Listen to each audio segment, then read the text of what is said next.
The blood wouldn't stop. Dr. Maya Chen's hands moved with surgical precision, but the crimson tide flowing from Detective Marcus Harrison's chest seemed to mock every technique she'd learned in 15 years of medicine. 17 bullet wounds. 17. The number burned in her mind as she worked frantically in the sterile brightness of Trauma Bay 3.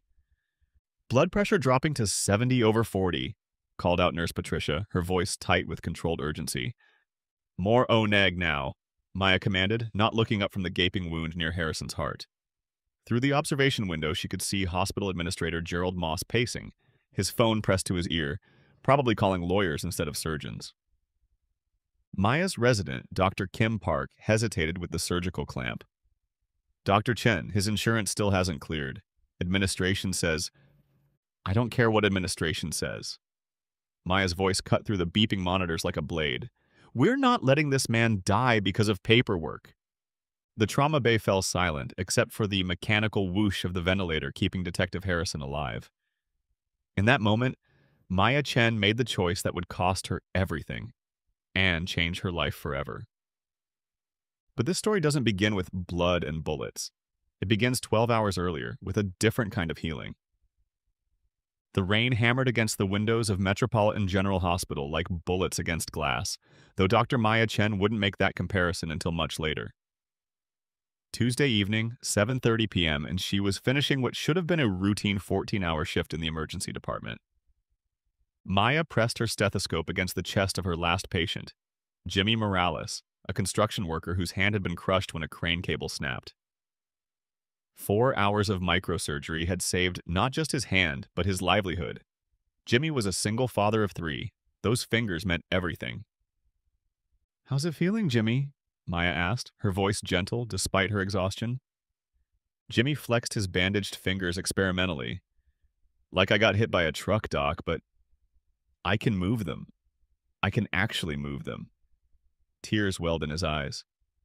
My kids, they won't have to worry about Daddy not being able to work. Maya smiled, the kind of smile that reminded her why she'd chosen medicine over the corporate law career her mother had pushed for. Keep the hand elevated, take the antibiotics exactly as prescribed, and I'll see you next week. As Jimmy left with his grateful family, Dr. Elena Rodriguez appeared beside Maya, charts tucked under her arm. Elena had been Maya's closest friend since their residency days, the one person who truly understood the weight they carried. Another impossible case saved by Dr. Maya Chen, Elena said with a tired grin. You know, normal people would have sent Jimmy straight to the university hospital. 6-hour surgery, massive insurance complications. Every life matters, Maya replied, hanging her stethoscope around her neck. It was her father's stethoscope, actually. Dr. Henry Chen had worn it for 30 years before a heart attack took him when Maya was in medical school. The weight of it against her chest had guided her through every difficult decision since. No exceptions. Elena studied her friend's face, noting the exhaustion that Maya tried so hard to hide. When's the last time you went home before midnight? When's the last time you had a real meal or called someone who wasn't bleeding? Maya pulled off her latex gloves and tossed them in the biohazard container. Elena, you know what next month means. The board meeting. Chief of Emergency Medicine position. Elena nodded. Maya, you're going to get it. Everyone knows you're the best we have. The position would mean everything. Respect, financial security, the chance to implement the patient-first policies Maya had dreamed about since medical school. More importantly, it would honor her father's legacy. 3 generations of Chens had served as healers, and Maya would be the first to reach the pinnacle of hospital leadership. Maya's pager buzzed. She glanced down. Routine discharge paperwork. I should finish these charts. You should go home, Elena countered. Get some sleep. Dream about something other than trauma bays and surgical sutures. Maya laughed, a sound that didn't quite reach her eyes. You know me too well. As Elena headed toward the elevator, Maya made her way to the doctor's lounge. The familiar ritual of end-of-shift paperwork beckoned, but first she needed coffee. Real coffee, not the cafeteria swill that had sustained her through the afternoon's chaos. The lounge was empty except for Dr. James Morton, the senior attending physician who'd become something of a mentor to Maya. He looked up from his medical journal as she entered. Maya heard about the Morales case. Beautiful work. Thank you, Dr. Morton. Maya poured coffee from the machine, inhaling the rich aroma, though I'm sure administration wasn't thrilled about the overtime costs. Morton's expression darkened slightly. Gerald Moss has been making noise about fiscal responsibility again.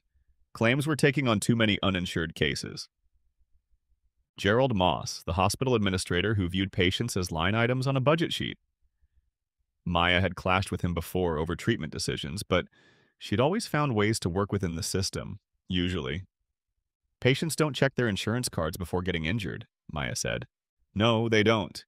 But Moss doesn't see patients. He sees liability. Malpractice suits, budget overruns, regulatory violations. Morton closed his journal and stood. Just be careful, Maya. The board likes you, but Moss has influence. Don't give him ammunition. Maya nodded, understanding the warning. Hospital politics were as treacherous as any surgical procedure, and far less predictable. Her pager buzzed again, still routine calls. Maya settled into the worn leather chair by the window and began working through her charts. Outside, the rain continued its relentless assault on the city. She thought about Jimmy Morales, probably home now with his children, able to hold them with both hands because of the choice she'd made to operate. Every life matters. No exceptions. She had no way of knowing that in 4 hours those words would be put to the ultimate test. Maya finished her paperwork around 11:30 p.m. The hospital had settled into its nighttime rhythm. Quieter hallways, dimmed lights, the skeleton crew that kept the place running while the city slept. She was gathering her things when her pager exploded with urgent codes. Trauma alert, multiple casualties incoming. Maya's exhaustion vanished instantly, replaced by the familiar surge of adrenaline that every emergency physician knew. She sprinted toward Trauma Bay 3, her sneakers squeaking against the polished linoleum. Nurse Patricia was already there, her silver hair pulled back in a perfect bun despite the late hour. Patricia had seen everything in 30 years of emergency medicine. Natural disasters, terrorist attacks, gang wars. Nothing fazed her anymore. "What do we have, Patricia?" Maya asked, washing her hands at the surgical sink. Multiple casualties from a drug bust gone wrong. 3 suspects, 2 officers. 1 officer stable with minor injuries, but Patricia's voice tightened. Detective Harrison took the worst of it. 17 gunshot wounds, ETA 3 minutes. Maya's hands stilled. 17. She'd treated countless gunshot victims, but 17 wounds suggested something closer to an execution than a firefight. Surgeons available? Dr. Williams and Dr. Hassan are in OR2 with the car accident victims. Family of 4, all critical. Won't be free for at least 2 hours. Maya dried her hands methodically, her mind already running through protocols. 2 hours was forever in trauma medicine. If Detective Harrison was as bad as Patricia indicated, he'd need surgery immediately. The radio crackled. "Metro General, this is Unit 47. Detective Harrison is unconscious, blood pressure 90/50 and dropping. We're pushing fluids, but he's losing a lot of blood. Multiple penetrating wounds to chest and abdomen." Maya closed her eyes for a moment, centering herself. When she opened them, she was no longer Dr. Maya Chen, exhausted physician at the end of a long shift. She was a trauma surgeon, and someone's life hung in the balance. "Get me a surgical team," she told Patricia, "and call the blood bank. We're going to need everything they have." The ambulance sirens grew louder, cutting through the rain-soaked night like screams. The trauma bay doors burst open at 11:47 p.m. exactly. Maya would remember that timestamp forever, burned into her memory alongside everything that followed. Detective Marcus Harrison lay on the gurney like a broken marionette, his tactical vest cut away to reveal the devastation beneath. Maya had seen combat veterans, gang violence victims, industrial accidents, but the sheer number of wounds covering Harrison's body made her stomach clench. "Talk to me," Maya commanded the paramedics as they transferred Harrison to the trauma table. 28-year-old male, Detective Marcus Harrison, undercover narcotics, the lead paramedic reported rapidly. 17 confirmed gunshot wounds. Vest caught most of them, but several found gaps. Entry wounds to right chest, left shoulder, abdomen, upper thigh. Exit wound here. He pointed to Harrison's back. Suggests the bullet traveled near the spine. Maya began her rapid assessment, her hands moving with practiced efficiency. Primary survey, airway clear but compromised, breathing shallow and rapid, circulation weak with massive blood loss. Harrison's skin had the gray pallor of shock, and his blood pressure was dropping as she watched. Patricia, get me 2 large-bore IVs, O-negative blood, and call lab for a complete workup, Maya ordered. Kim, I need you to assist. Sarah, prep the ultrasound. The trauma team moved like dancers, each person knowing their role without discussion. Maya had trained them herself, drilled them on protocols until their responses became muscle memory. Lives depended on that precision. Blood pressure 85/45, called out Kim Park, the resident who'd been Maya's shadow for 6 months. Despite her youth, Kim had steady hands and nerves of steel, qualities that couldn't be taught. Maya pressed the ultrasound probe against Harrison's chest, watching the grainy image on the screen. There, fluid around the heart, pericardial tamponade, blood filling the sac around Harrison's heart, preventing it from beating effectively. He's got blood in the pericardium, Maya announced. We need to decompress now or we'll lose him. She was reaching for the needle when she heard the voice that made her blood run cold. Dr. Chen. Gerald Moss stood in the doorway, his expensive suit somehow still crisp despite the late hour. Behind him lurked 2 security guards and the hospital's chief counsel, Richard Webb. Maya didn't look up from her patient. Not now, Moss. I'm afraid it has to be now. Moss entered the trauma bay, his presence disrupting the careful choreography of the medical team. Detective Harrison's insurance information is problematic. Problematic?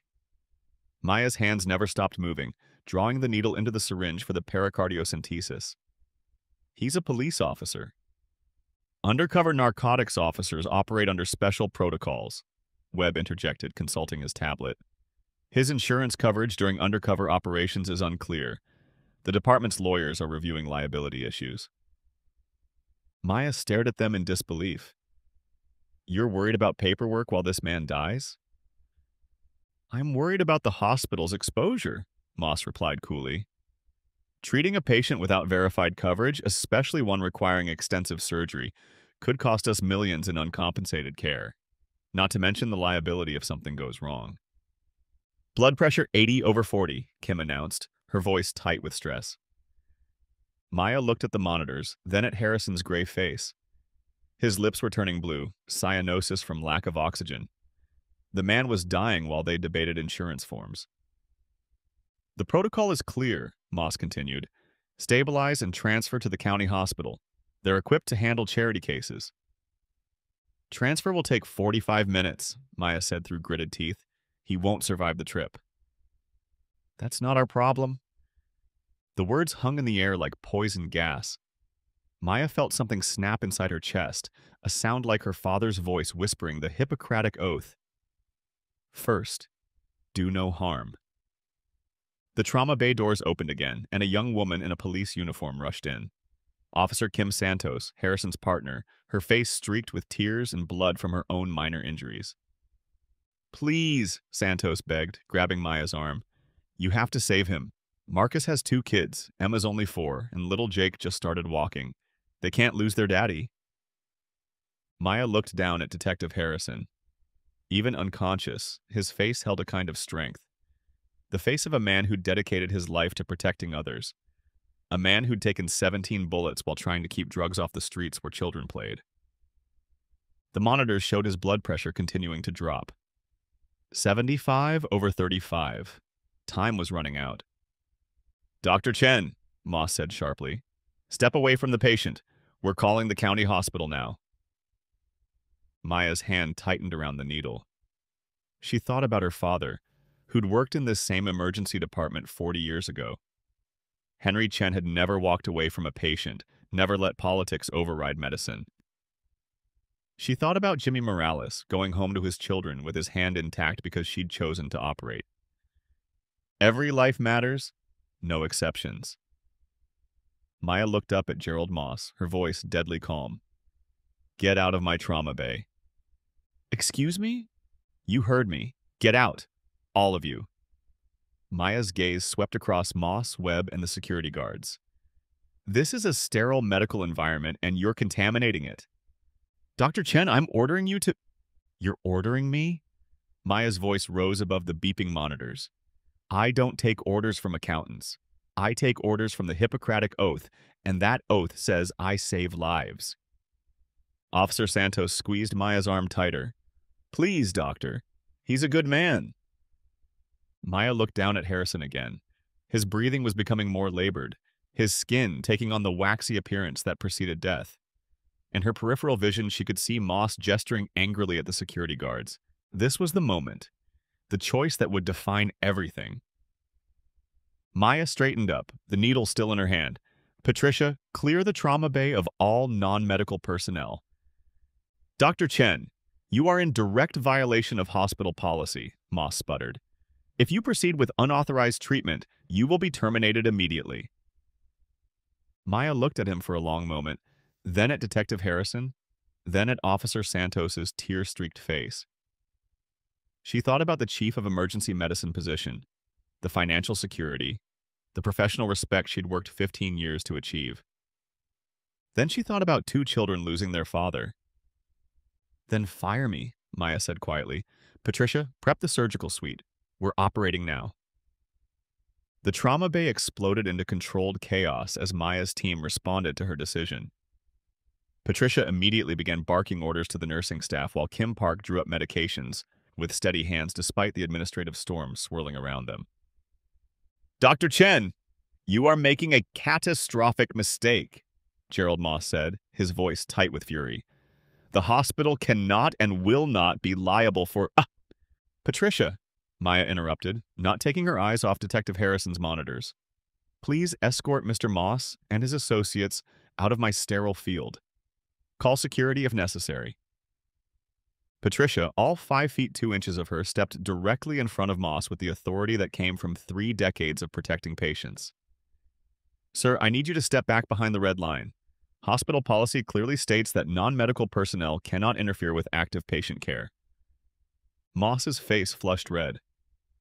I am the hospital administrator.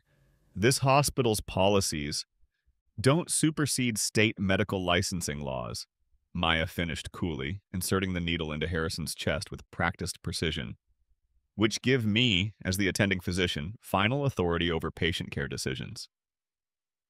The needle found its mark, and dark blood began flowing into the syringe, confirmation of the pericardial tamponade. Maya drew out 30 milliliters of blood, immediately relieving the pressure around Harrison's heart. Blood pressure rising to 90/50, Kim announced with relief.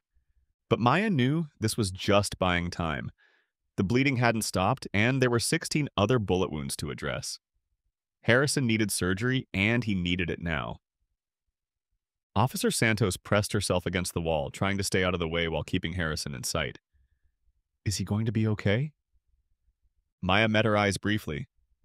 I'm going to do everything I can. The county hospital ambulance is en route, Moss announced, pulling out his phone. ETA 20 minutes. He won't survive transport, Maya said flatly. His blood pressure will drop again as soon as the pericardial sac refills. Without immediate surgical intervention, Detective Harrison will die within the hour. That's not our responsibility, Webb interjected. The hospital's liability exposure.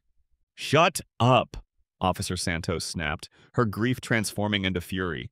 Just shut up about your liability. This man put his life on the line to protect people like you, and you're worried about money? Maya was performing another rapid ultrasound, checking for additional internal bleeding.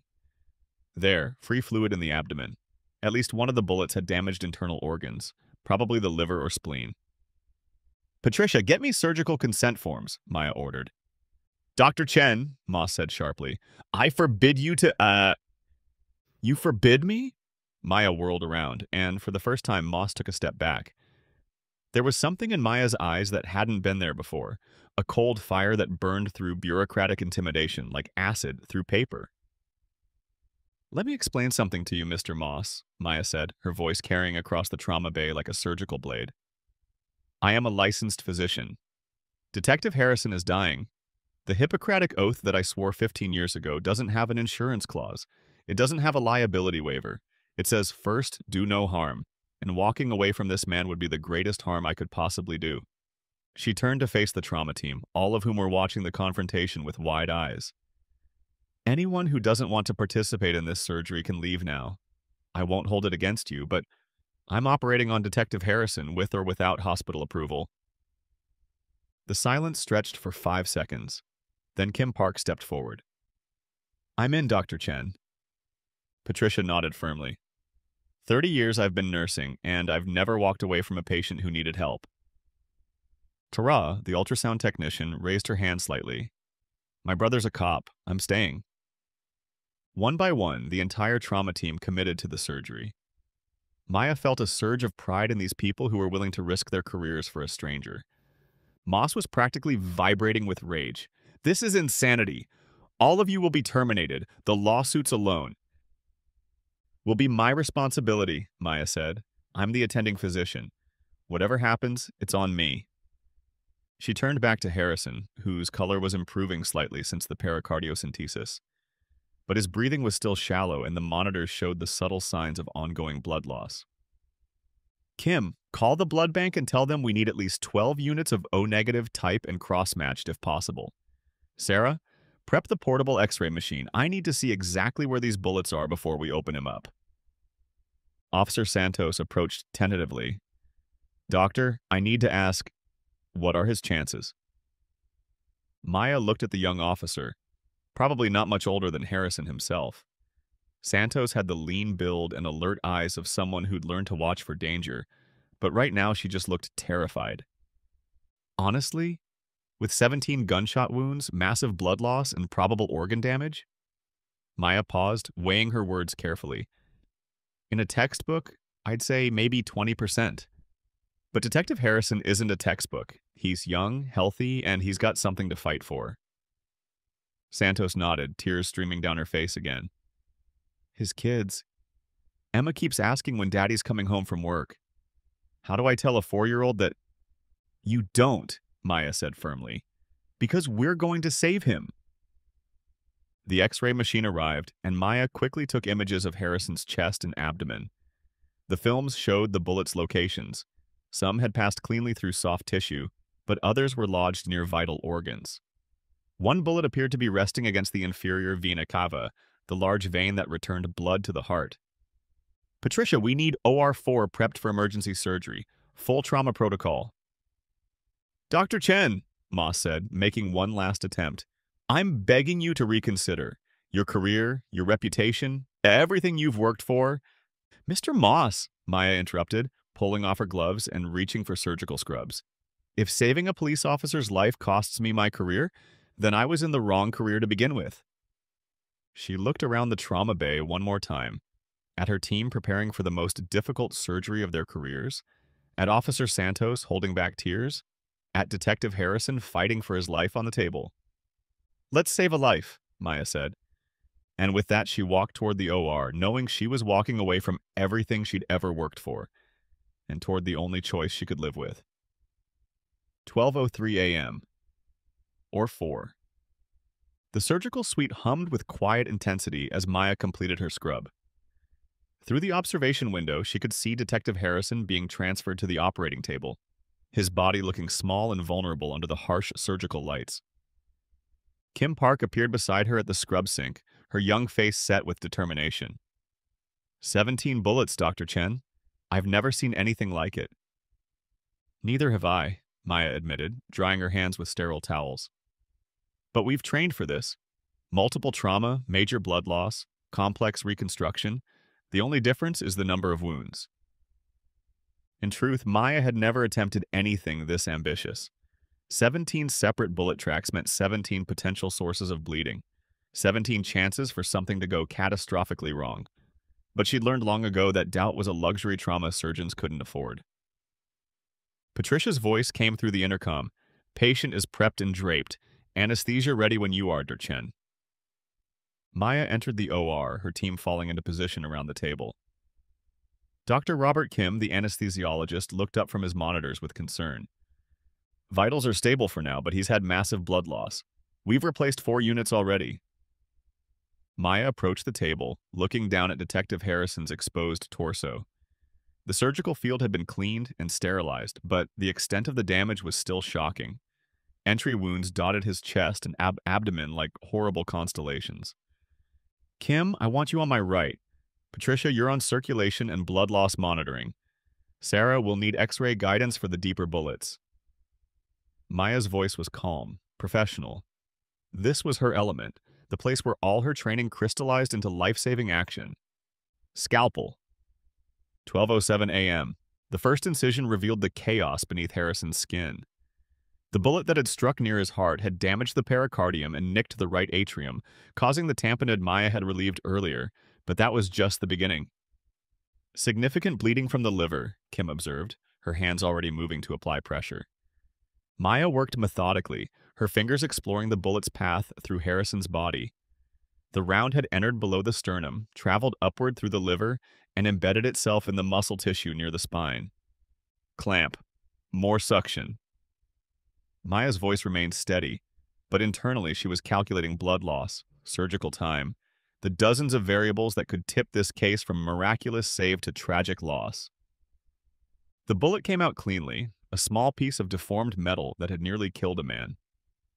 Maya dropped it into the metal pan with a soft clink. 1 down, 16 to go. 12:23 a.m. Blood pressure dropping to 85/45, Dr. Kim announced from behind his anesthesia machine. More blood, Maya ordered, not looking up from the thoracotomy she was performing. The bullet near Harrison's lung had created a complex wound, damaging both the lung tissue and several small blood vessels.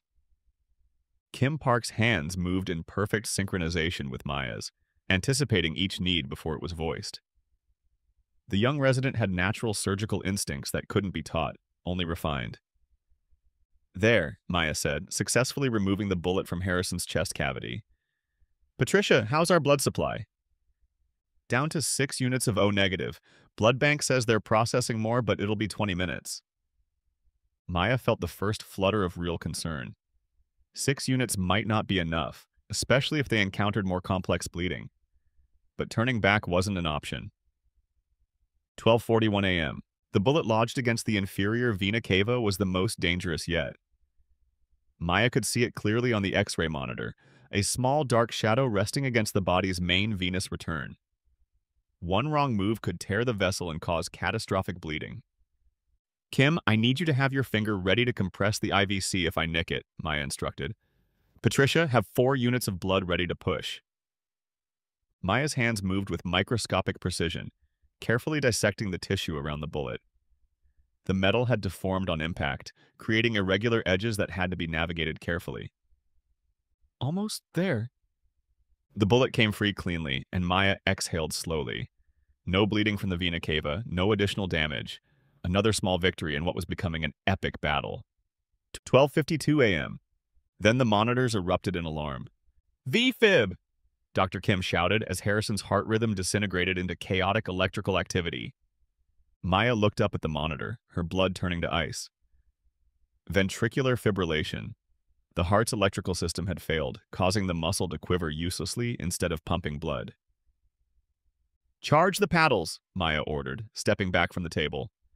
Patricia handed her the defibrillator paddles. Charge to 200 joules. Clear! Maya placed the paddles on Harrison's chest and delivered the shock. His body jerked once, then lay still. The monitor showed continued VFib. Again, 300 joules. Clear! Another shock, another jerk of Harrison's body. Still no organized rhythm. Dr. Chen, Kim said quietly, it's been 2 minutes. Maya stared at the monitor, her mind racing through the possibilities. Drug-induced arrhythmia from the blood loss? Electrolyte imbalance? Direct trauma to the heart from one of the bullets?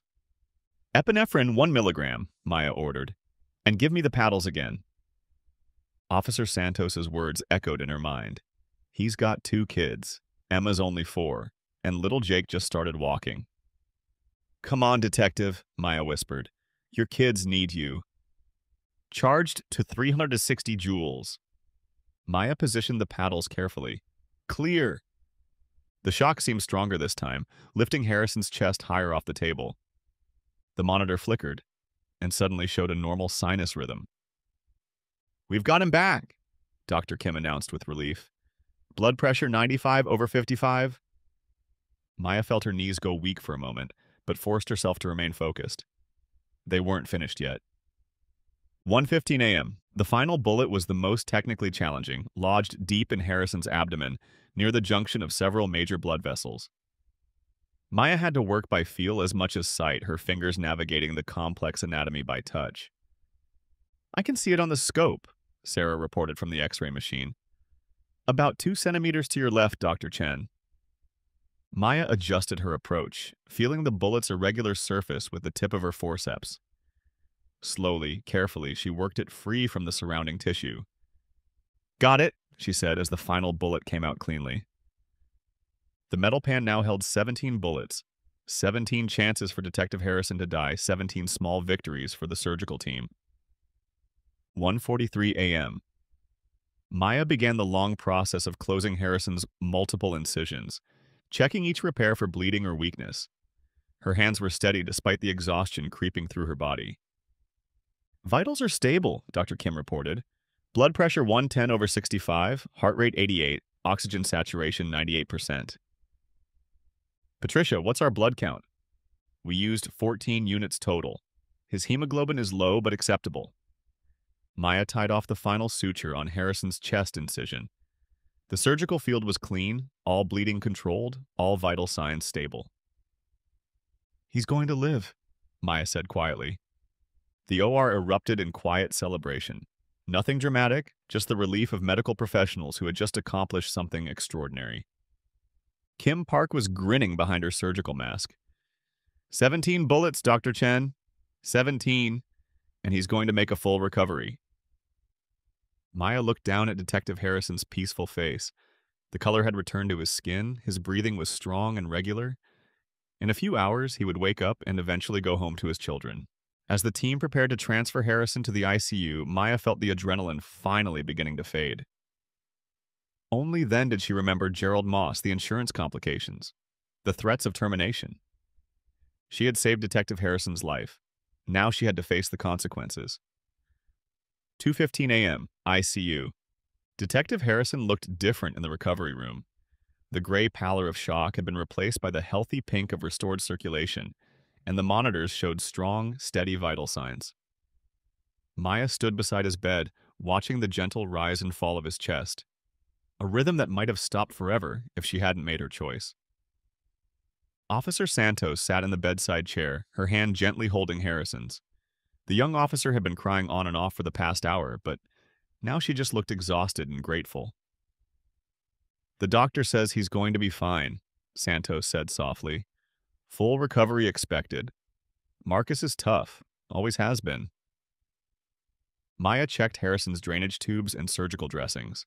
Everything looked perfect. The surgery had been textbook, despite the extraordinary circumstances. He'll probably be unconscious for another few hours, Maya told Santos.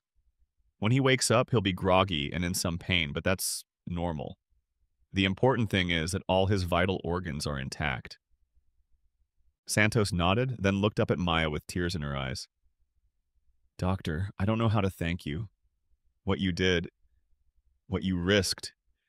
I just did my job, Maya said quietly. But even as the words left her mouth, Maya knew they weren't entirely true. Her job, according to hospital policy, had been to stabilize and transfer. Her job, according to Gerald Moss, had been to protect the hospital's liability exposure. What she had done was follow a higher calling, the oath she'd taken as a physician.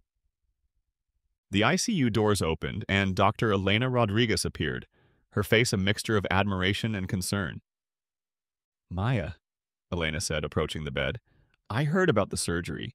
17 gunshot wounds? That's incredible. Team effort, Maya replied. Kim was outstanding. Patricia kept us organized. Sarah's X-ray guidance was perfect. We all saved Detective Harrison. Elena studied her friend's face, noting the exhaustion.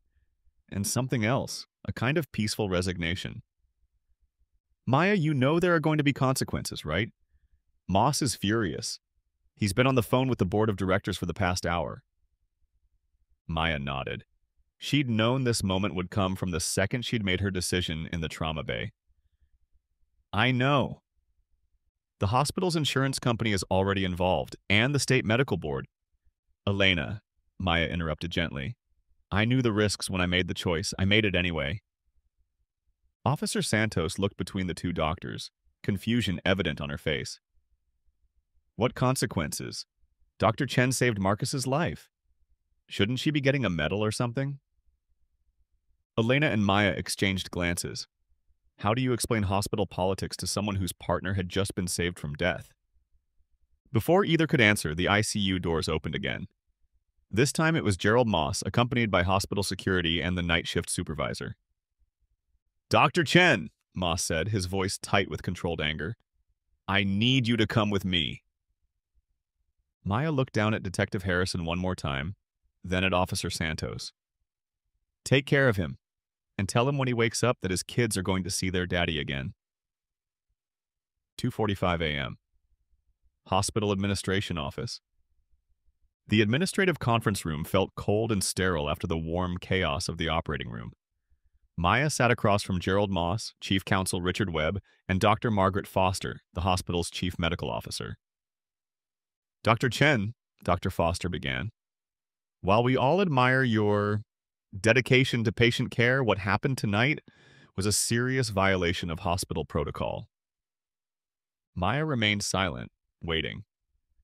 Moss leaned forward, his face grim. 17 hours of surgery, 14 units of blood, extensive use of the OR, nursing staff, equipment, all without verified insurance coverage. The preliminary cost estimate is approaching $200,000. The detective is a police officer, Maya said quietly. His insurance will cover OE. His insurance during undercover operations is disputed, Webb interrupted. The police department's lawyers are claiming it's a workers' compensation issue. Their insurance company is claiming it's standard health coverage. Meanwhile, someone has to pay for the treatment. Maya felt a chill working its way up her spine, but she kept her voice steady. Are you saying the hospital won't be compensated? We're saying the hospital shouldn't have been put in this position, Moss replied. Standard protocol exists for a reason, Dr. Chen. Stabilize and transfer. Let the county hospital deal with charity cases. Detective Harrison would have died during transfer. That's not our responsibility. The words hung in the air like a toxic cloud. Maya stared at Moss, seeing him clearly for the first time. Not as a hospital administrator, but as someone who had completely lost sight of why hospitals existed in the first place. Whose responsibility is it then? Maya asked quietly. Who's responsible for Detective Harrison's life? The police department, the county hospital, the insurance companies. Anyone but us, Moss snapped. Dr. Foster cleared her throat uncomfortably. Maya, we need to discuss your employment status. Maya had been expecting this moment, but hearing the words still felt like a physical blow. I see. Your actions tonight demonstrated a flagrant disregard for hospital policy, Webb continued, reading from a legal document. Unauthorized treatment, failure to follow administrative directives, potentially exposing the hospital to significant liability. I saved a man's life, Maya said simply. You violated your employment contract, Moss replied coldly. Multiple provisions, multiple times. Dr. Foster looked genuinely pained. Maya, you're one of our best physicians. Your surgical skills are exceptional. Your patient care is exemplary. But we cannot have doctors making unilateral decisions that put the entire hospital at risk. Maya thought about her father's stethoscope, still hanging around her neck. Henry Chen had worked in the same hospital for 30 years, had probably sat in the same conference room for medical meetings and case reviews. He'd never faced a choice like this, but Maya knew what he would have done. So what happens now? Maya asked. Moss pulled out a manila folder. Effective immediately, you are terminated from your position at Metropolitan General Hospital. Security will escort you to collect your personal belongings. Your medical privileges are revoked, and we will be reporting this incident to the State Medical Board. The room spun slightly. Maya gripped the arms of her chair, trying to process what she was hearing. 15 years of medical training and practice destroyed in a single night. The medical board review could result in license suspension or revocation, Webb added. I'd recommend getting a good lawyer. Maya stood up slowly, her legs feeling unsteady. Can I ask one question? Dr. Foster nodded. If it was your son on that table, bleeding to death from 17 gunshot wounds, would you want his doctor to follow protocol? Or would you want his doctor to save his life? The silence stretched for nearly 30 seconds. Finally, Dr. Foster spoke, her voice barely above a whisper. That's not a fair question, Maya. No, Maya agreed. It's not. But it's the question I had to answer tonight. 3:20 a.m., Doctor's Lounge. Security Officer Jim Morrison had worked at Metropolitan General for 8 years, and he'd never had to escort a doctor out of the building before. He waited quietly while Maya cleaned out her locker, trying to give her some privacy in what was clearly a devastating moment. Maya folded her spare scrubs neatly, packed her medical texts and journals into a cardboard box. Her hands lingered on her father's stethoscope before she finally lifted it over her head and coiled it carefully in the box. Dr. Chen, Officer Morrison said quietly, for what it's worth, I heard what you did tonight. My brother's a cop. What you did, that took guts. Maya managed a small smile. Thank you, Jim. As they walked through the hospital corridors toward the exit, Maya passed the ICU. Through the glass doors, she could see Detective Harrison's room. Officer Santos was still there, still holding his hand, and Maya could see the gentle movement of his breathing. He was alive. Whatever else happened, Marcus Harrison would go home to his children. That had to be enough. 3:45 a.m. Maya's apartment. Maya's apartment felt smaller than usual, as if the walls had moved closer together while she was gone. She set the cardboard box on her kitchen table and sat down, staring at the contents of her former professional life. The local news was already running the story, though they had few details. Hospital controversy. Doctor defies policy to treat wounded officer. Maya turned off the television. She didn't want to hear herself described as either a hero or a rogue. Right now, she just felt empty. Her phone rang. Elena. Maya, I just heard. I can't believe they actually fired you. I knew the risks, Maya said, surprised by how calm her voice sounded. This is insane. You saved a man's life. You performed miracle surgery under impossible conditions, and they're treating you like a criminal. Maya pulled her father's stethoscope out of the box, running her fingers over the worn metal. Elena, can I ask you something? Did I do the right thing? Are you serious? Maya, you're the best doctor I know. What you did tonight cost me everything, Maya finished. My career, my reputation, my financial security. The chief of emergency medicine position I've been working toward for 5 years. Everything. Elena was quiet for a moment. Do you regret it? Maya thought about Detective Harrison's gray face in the trauma bay, about Officer Santos's desperate plea, about 2 children who would see their father again. No, she said quietly. I don't regret it. Then you did the right thing. After Elena hung up, Maya sat in her kitchen as dawn began to creep through the windows. The exhaustion was finally catching up with her, not just from the surgery, but from the emotional toll of the night's events. She thought about her future. What did an unemployed physician do? How do you rebuild a career after being fired for saving someone's life? The medical board review could take months, and even if she kept her license, what hospital would hire a doctor with her record? Maya's phone buzzed with a text message from an unknown number. Dr. Chen, this is Kim Santos. Marcus is awake and asking for you. He wants to thank you. Maya stared at the message for a long time.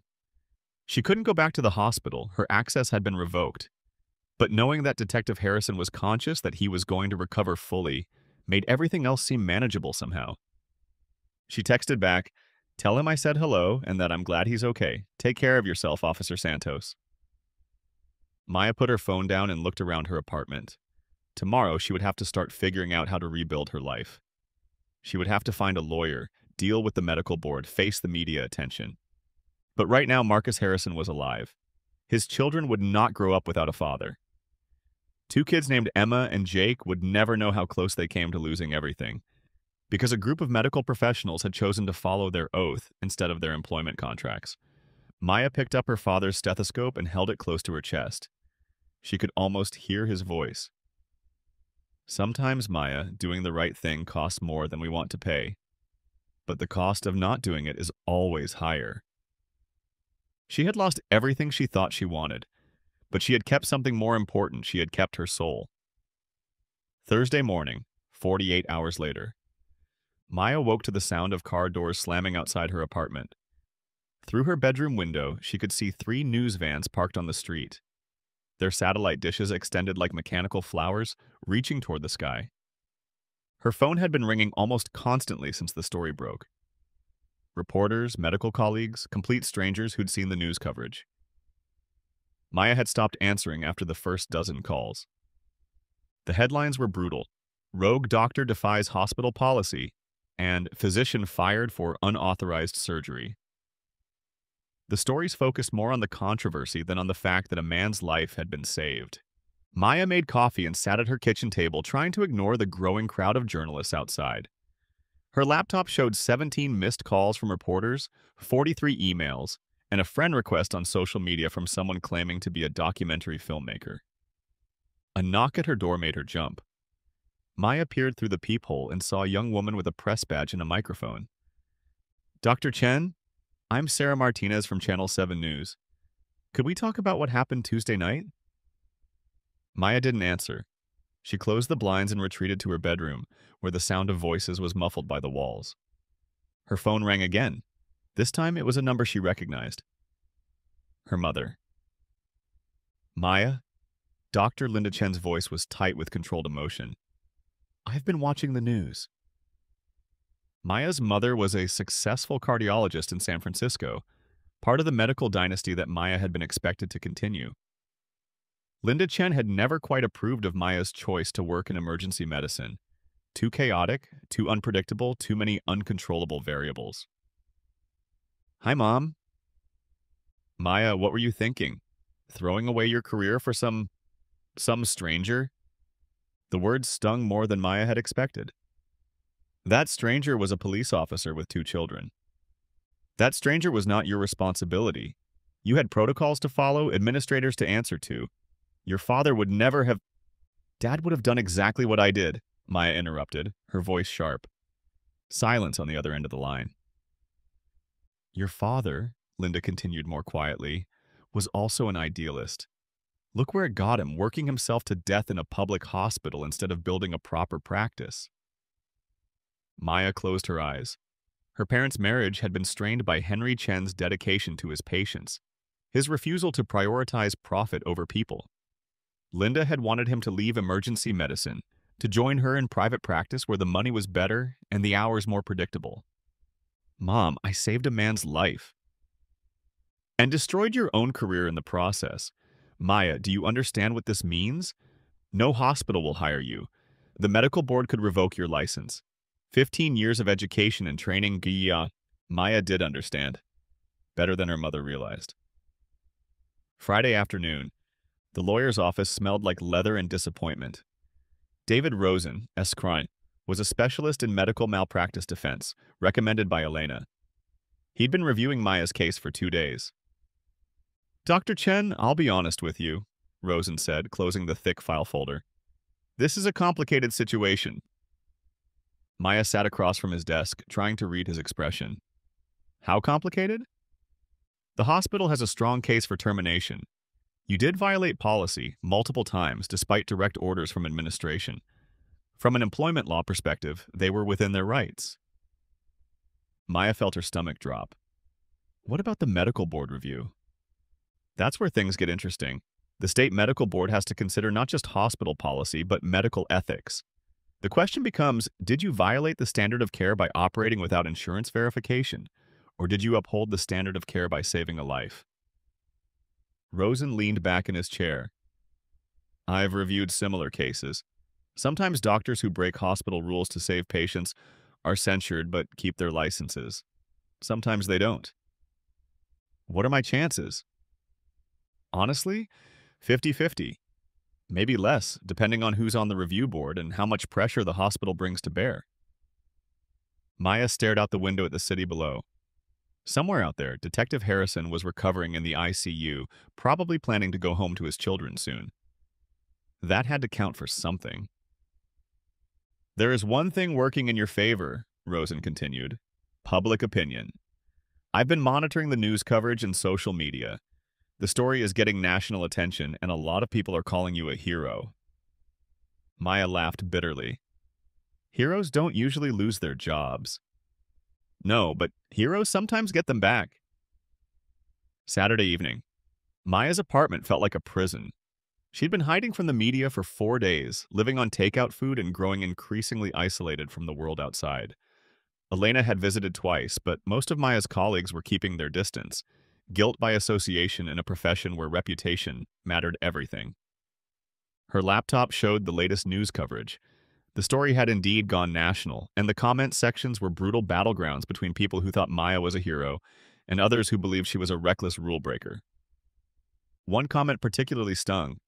Doctors who think they're above hospital policy are dangerous. What if she'd killed him? Who would have been responsible then? Maya closed the laptop and walked to her kitchen window. The news vans were gone now, moved on to fresher scandals. The street looked normal, peaceful. Her phone buzzed with a text from an unknown number. Dr. Chen, this is Marcus Harrison. I'm being discharged tomorrow and wanted to thank you properly. Could we meet? Maya stared at the message for a long time. Part of her wanted to meet Detective Harrison, to see for herself that he was truly okay.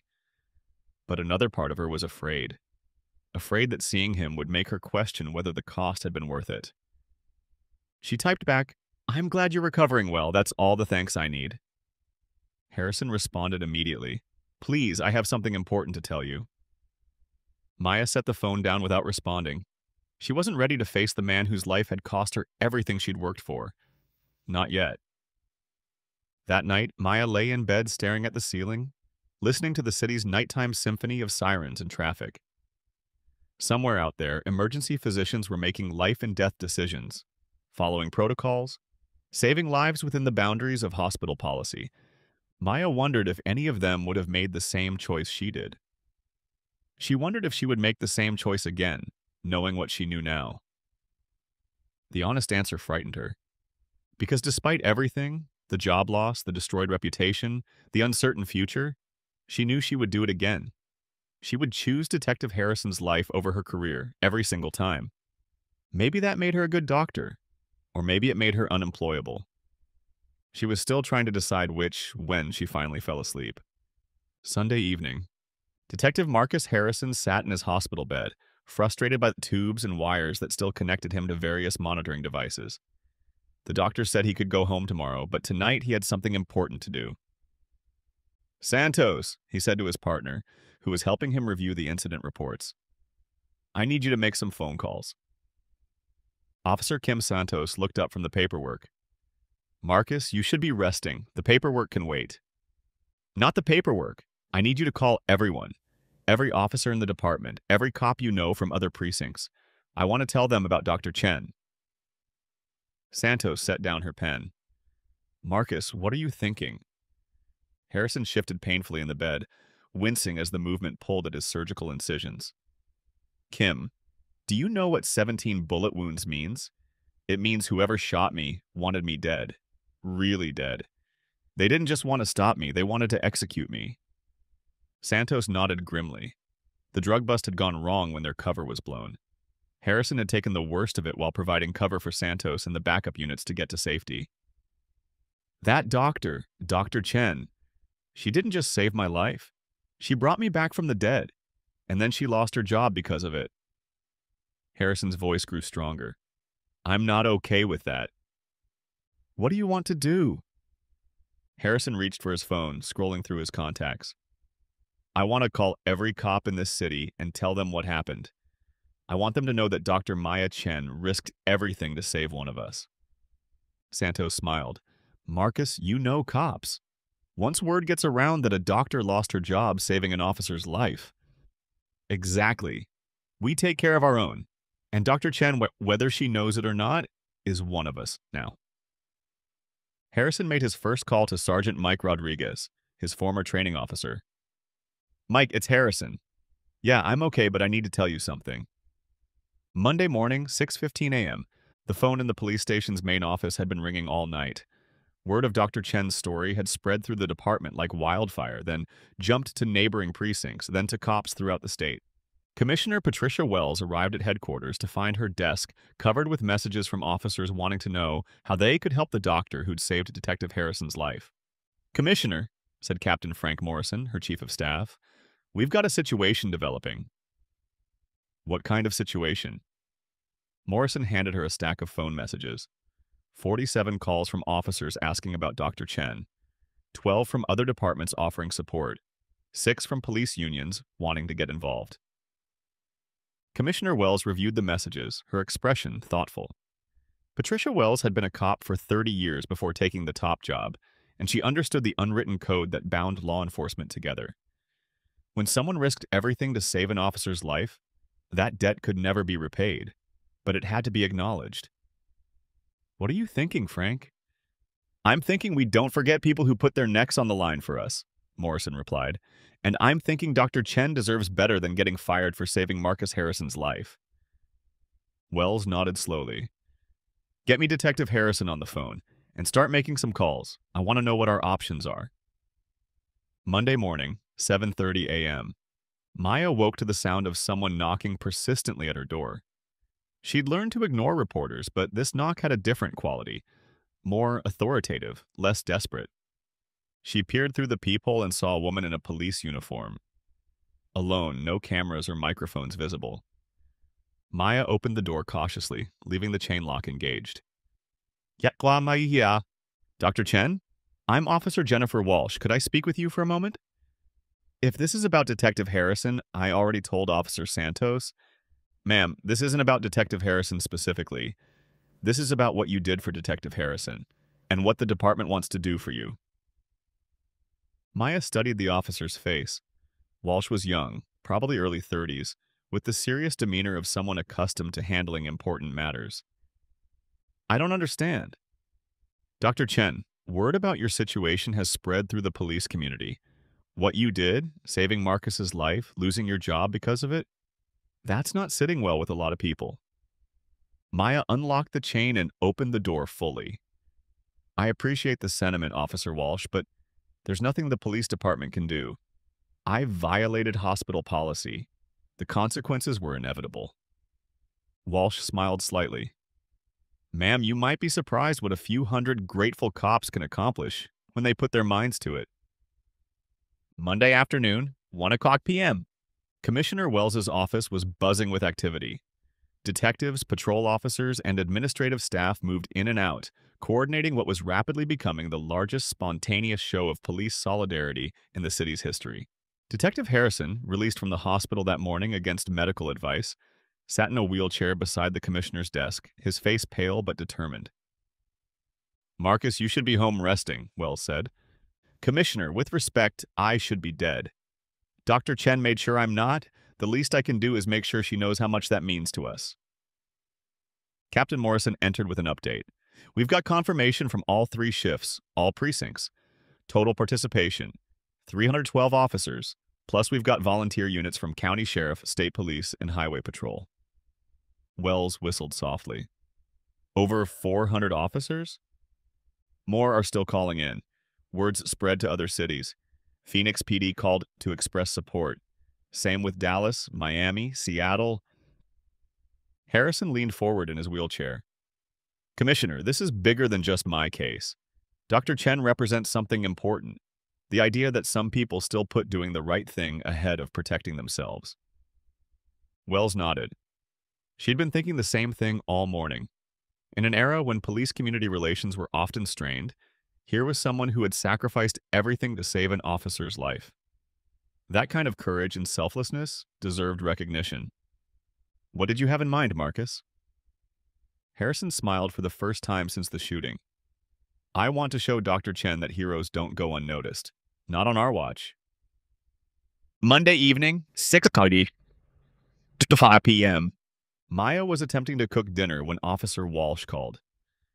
"Dr. Chen, I know this is unusual, but I need to ask you to meet me tomorrow morning." Maya stirred the pasta sauce, the phone balanced against her shoulder.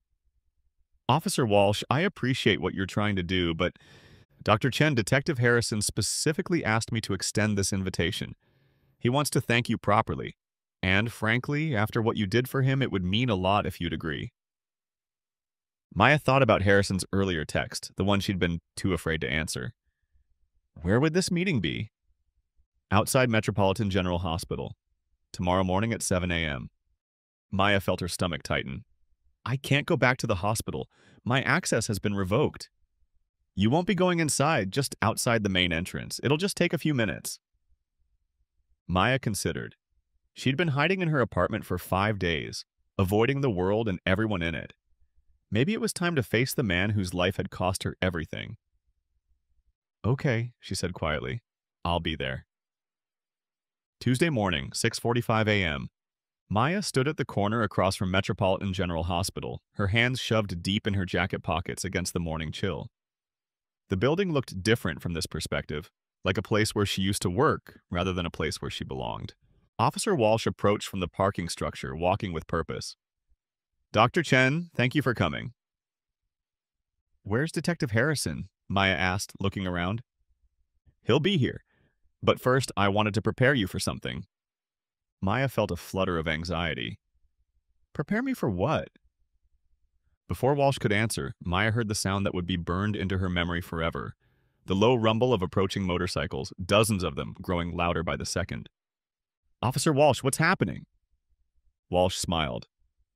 What's happening, Dr. Chen, is that you're about to see what it looks like when 400 police officers want to say thank you. The first motorcycle appeared around the corner, followed by another, then another. Maya watched in growing amazement as a parade of police motorcycles, patrol cars, and unmarked vehicles began filling the street in front of the hospital. I don't understand, Maya whispered. Dr. Chen, Walsh said gently. Yesterday you told me there was nothing the police department could do for you. You were wrong. More vehicles kept coming. Patrol cars from different precincts, sheriff's department units, state police cruisers. Officers began getting out of their vehicles and forming up in neat ranks across the street from the hospital. Maya felt her legs go weak. This is for me? This is for the woman who saved Detective Marcus Harrison's life, Walsh confirmed. This is for the doctor who chose to follow her oath instead of hospital policy. A black SUV pulled up to the curb, and Commissioner Patricia Wells stepped out, her uniform crisp and formal. She was followed by Captain Morrison and several other high-ranking officials Maya didn't recognize. But it was the figure in the wheelchair who made Maya's breath catch in her throat. Detective Marcus Harrison looked pale and moved carefully, but his eyes were alert and focused on Maya.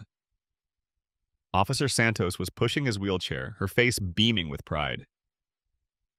Dr. Chen, Harrison called out as they approached. I've been wanting to meet you properly.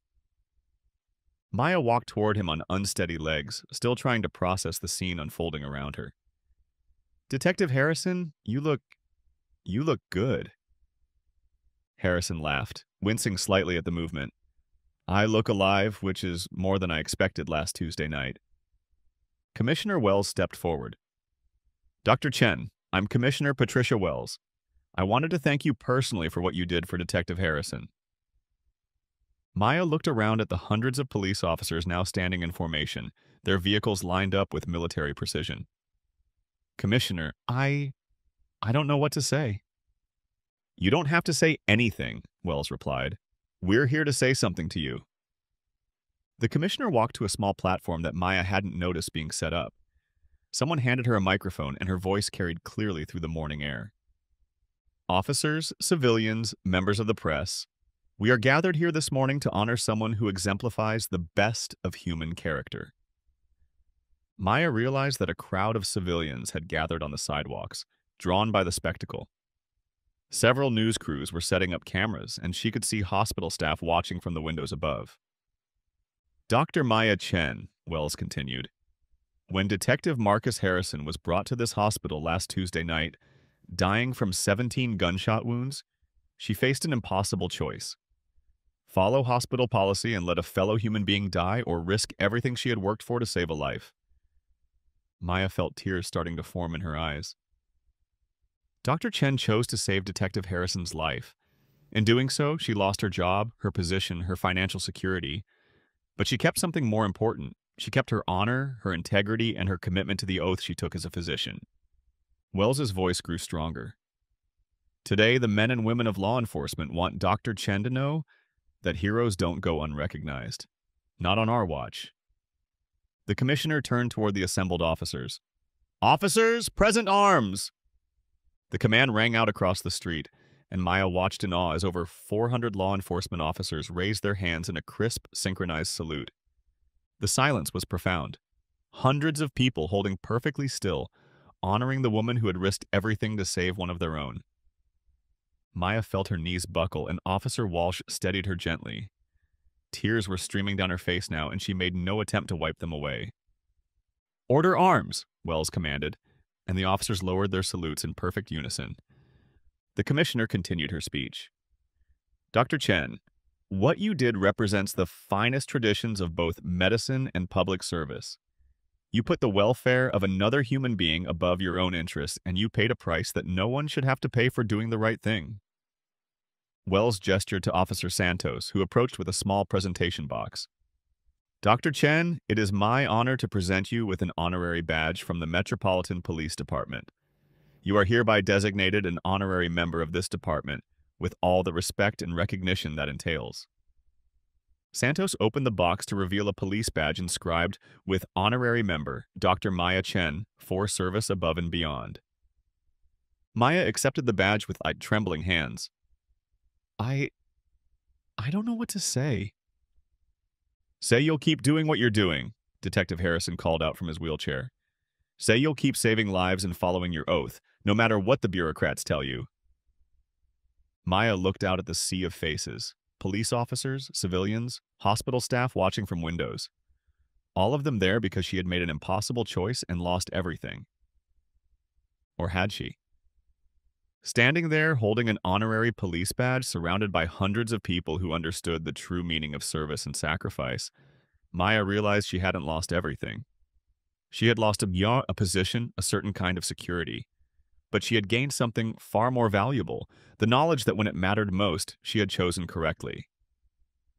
"I will," Maya said, her voice carrying clearly in the morning air. "I promise I will." The crowd erupted in applause. Not polite applause, but the kind of sustained, enthusiastic approval that comes from people who have witnessed something truly meaningful. Commissioner Wells raised her hand for quiet. "Dr. Chen, there's one more thing. The police department has medical benefits, and our insurance company has agreed to cover Detective Harrison's medical expenses in full. You won't be responsible for any of the costs associated with his treatment." Maya felt another wave of relief wash over her. The financial burden had been weighing on her mind, another consequence of her decision that could have followed her for years. "Furthermore," Wells continued, "I've been in contact with the administrators at 3 area hospitals. All of them have expressed interest in speaking with you about positions in their emergency departments." Maya's head spun. "Positions? But my record—" "Your record," Wells interrupted, "shows that you're a physician who will risk everything to save a life. That's exactly the kind of doctor these hospitals want on their staff." Detective Harrison struggled to stand from his wheelchair, and Maya rushed to help him. Standing face to face, she could see the gratitude and respect in his eyes. "Dr. Chen," Harrison said quietly, "my daughter Emma is 4 years old. My son Jake just turned 2. They're going to grow up with their father because of what you did." Maya nodded, unable to speak. "I want them to know your name," Harrison continued. "I want them to understand that there are people in this world who will do the right thing, even when it costs them everything. I want them to know what a real hero looks like." Maya found her voice. "I just did what any doctor should do." "No," Harrison replied firmly. "You did what a great doctor does. You chose your oath over your comfort. You chose a stranger's life over your own security. That's not what any doctor would do. That's what the best doctors do." Commissioner Wells stepped forward one final time. "Dr. Chen, on behalf of every law enforcement officer in this city and beyond, thank you. Thank you for your courage, your integrity, and your unwavering commitment to saving lives, subs." The applause began again, but this time it was joined by car horns, sirens giving short bursts, and the cheers of the civilian crowd. The sound echoed off the hospital buildings and seemed to fill the entire morning sky. Maya looked up at the hospital windows and saw the faces of her former colleagues, doctors and nurses she had worked with for years. Dr. Elena Rodriguez was there, tears streaming down her face, applauding with everyone else. Even some of the administrative staff were watching, their expressions thoughtful. On the 5th floor, Maya caught a glimpse of Gerald Moss standing at a window, his face unreadable. For a moment, their eyes met across the distance, and Maya wondered what he was thinking as he watched hundreds of police officers honoring the doctor he had fired. Officer Walsh touched Maya's arm gently. "Dr. Chen, there are some reporters here who would like to speak with you if you're willing." Maya looked around at the scene, the police officers beginning to return to their vehicles, the civilians still applauding, the hospital staff watching from above. This moment would be remembered, talked about, perhaps even taught in medical schools as an example of ethical courage. "Yes," Maya said quietly. "I think I'm ready to talk now." As the crowd began to disperse and the reporters approached, Maya clutched her honorary police badge and thought about her father.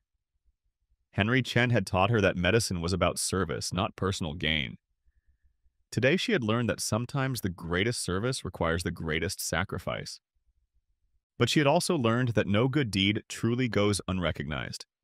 It might take time, it might come from unexpected sources, but eventually the right thing finds its way to the light. Maya squared her shoulders and walked toward the reporters, ready to tell her story, not as a victim, but as a physician who had honored her oath and discovered that integrity, once lost, can sometimes be restored by the courage of others. 2 weeks later, Maya stood in the emergency department of St. Mary's Regional Medical Center, wearing new scrubs and her father's stethoscope. The familiar sounds of a busy ER, monitors beeping, staff calling orders, the controlled chaos of saving lives felt like coming home. Dr. Sarah Davidson, the chief of emergency medicine, approached with a warm smile. "How's your first week been, Maya?" "Busy," Maya replied, reviewing a patient chart. "I love it."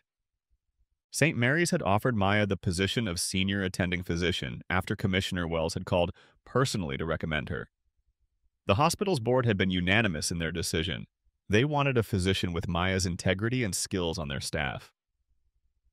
"I have something for you," Dr. Davidson said, handing Maya an envelope. Inside was a letter from the state medical board. Maya scanned it quickly, then read it again more carefully. "They're dropping the investigation," Maya said with relief. "More than that, they're commending you for upholding the highest standards of medical ethics under difficult circumstances." Maya felt a weight lift from her shoulders that she hadn't even realized she was carrying. The medical board's approval meant her reputation was not just restored, it was enhanced. "Dr. Chen to Trauma 2, Dr. Chen to Trauma 2. Maya hurried toward the trauma bay, her mind already shifting into the focused calm that emergency medicine required. The patient was a construction worker with a severe hand injury, déjà vu from the case that had started everything 2 weeks ago. As Maya worked to save the man's hand, she thought about Detective Harrison, who had returned to work the previous Monday. His recovery had been remarkable, and his children had indeed grown up with their father. 3 hours later, as Maya was finishing her shift, she received a text from Officer Santos. "Dr. Chen, Marcus wanted you to see this." Attached was a photo of Detective Harrison reading a bedtime story to his daughter Emma and son Jake, all 3 of them healthy and happy. Maya smiled, saving the photo to her phone.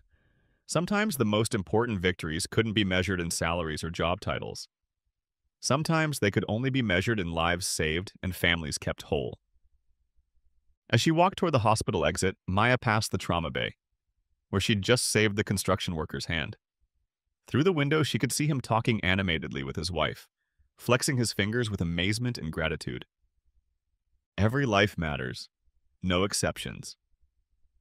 Maya touched her father's stethoscope and stepped out into the evening air, ready to go home to plan for another day of keeping her oath.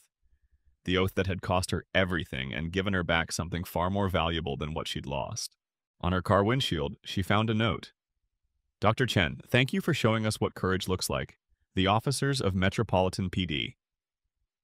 Maya folded the note carefully and put it in her pocket next to her honorary police badge. Some gifts, she had learned, were worth more than gold. As she drove home through the city streets, past the hospital where her old life had ended, and toward the apartment where her new life was beginning, Maya Chen understood something that Gerald Moss and all the administrators in the world would never comprehend. The true measure of a physician isn't found in profit margins or liability charts. It's found in the quiet moments when you have to choose between your comfort and someone else's life. And you choose correctly, regardless.